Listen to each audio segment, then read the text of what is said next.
बड़ी मजेदार बात बताऊं, हमारे दर्शकों का भय मिट जाएगा। ये फाइलातुन मुफाइलुन फेलुन मुस्तफलुन से घबराइए मत। खलील बिन बसरी मक्का शरीफ की सड़कों पे जा रहे थे, एक ठठेर, ये जो देगें होती हैं सर, छोटी सी देग बना रहा था।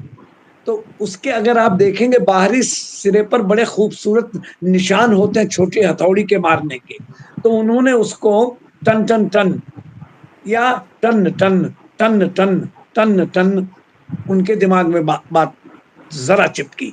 अगले दिन आ रहे थे तो टन टनाटन टन टनाटन वो बड़ा टिप मार रहा था।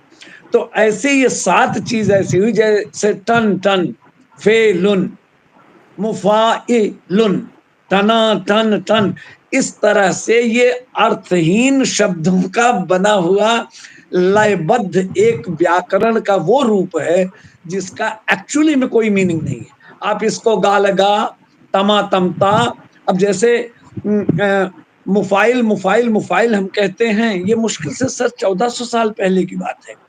अगर हम ये कहें कि नमामि शमीशाम निर्वाण रूपम मुफाइल मुफाइल मुफाइल मुफाइल, तो ये तो 8000 साल पहले का लिखा हुआ।